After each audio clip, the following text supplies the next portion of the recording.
Tu as connu un échec cuisant? Une humiliation publique? C'est le sentiment que ressentent des millions de personnes. Comme si vous ne vous remettriez jamais de cette humiliation publique, de cette mauvaise note, ou de cette entreprise qui a fait faillite. Croyez-moi, vous n'êtes pas seul. J'y suis passé. Des millions de personnes aussi. Mais, et si je vous disais, les gens qui deviennent riches, qui bâtissent leur liberté, qui atteignent le sommet, ils ne fuient pas l'échec. Non, ils l'utilisent. Aujourd'hui, laissez-moi vous montrer 5 leçons que j'ai tirées de l'humiliation et de l'échec. Des leçons qui peuvent réellement vous rendre riche, financièrement et bien au-delà. Première leçon. L'échec n'est pas un verdict, c'est une information. Écoutez, quand j'ai essayé de lancer ma propre entreprise en ligne pour la première fois, j'ai perdu toutes mes économies. Ça a piqué. Mais les personnes dotées d'un état d'esprit de croissance, comme l'explique Carol Dweck, voient l'échec comme un retour d'information, pas comme un point final. J'ai analysé ce qui n'avait pas fonctionné. Mauvais produit, mauvaise audience. J'ai tiré ces leçons. J'ai tout reconstruit à partir de 0. Et l'année suivante, 6 chiffres. L'échec est un message. Écoutez-le.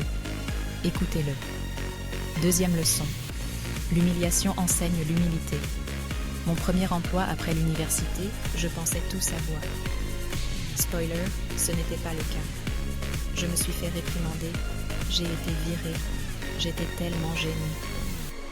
Mais ce moment m'a forcé à écouter, à chercher des mentors, à être honnête sur mes faiblesses.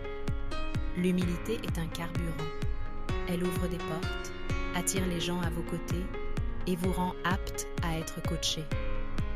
C'est comme ça que j'ai transformé ma plus grande gêne en mon plus grand retour. Troisième leçon. L'échec est un filtre. Parfois, il faut abandonner des projets qui ne fonctionnent tout simplement pas. Je connais une artiste qui a essayé pendant des années de vendre dans des galeries. Elle a été rejetée encore et encore. Son dernier refus a été si brutal qu'elle a failli abandonner. Au lieu de cela, elle s'est tournée vers le en ligne, a utilisé les réseaux sociaux, et maintenant, elle vend plus d'œuvres d'art que jamais. L'échec élimine les mauvaises idées pour que vous puissiez vous concentrer sur ce qui fonctionne réellement. Quatrième leçon, l'échec force la concentration. Après mon propre échec cuisant, j'ai réalisé que je perdais tellement de temps sur des choses qui n'avaient pas d'importance. Quand vous perdez gros, vous comprenez très clairement, très vite, ce qui est vraiment important. Un étudiant que je connais a abandonné après avoir échoué à ses examens. Au lieu de se morfondre, il s'est plongé dans les ventes sur Amazon, s'est concentré sur une seule chose, et 3 ans plus tard, il a atteint un revenu à 6 chiffres. Parfois, tout perdre est ce qu'il faut pour se concentrer sur votre véritable chemin. Cinquième leçon. L'échec est le plus grand des motivateurs. Rien ne vous motive autant que la douleur de l'humiliation. J'ai vu des gens se faire virer, se faire larguer, se faire rejeter, et jurer de ne plus jamais ressentir ça. Cette fin, c'est comme ça qu'on construit quelque chose qui dure. Un homme que j'ai rencontré est passé de serveur viré à fondateur d'une agence de marketing, aidant les restaurants à survivre pour qu'ils n'aient plus jamais à virer quelqu'un comme lui. Voici la vérité. La liberté financière n'est pas une question de chance. C'est le résultat de la résilience. Vous devez accepter l'échec comme votre professeur, pas votre ennemi. Commencez aujourd'hui. Agissez.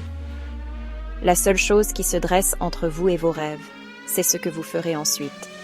Si cela vous a parlé, mettez un pouce bleu, abonnez-vous et construisons la liberté ensemble.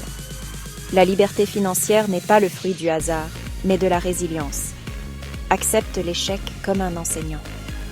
Commencez dès aujourd'hui à changer ta vie. La seule chose qui te sépare de tes rêves, c'est l'action. Like et abonne-toi pour plus de conseils et de stratégies pour ta liberté financière.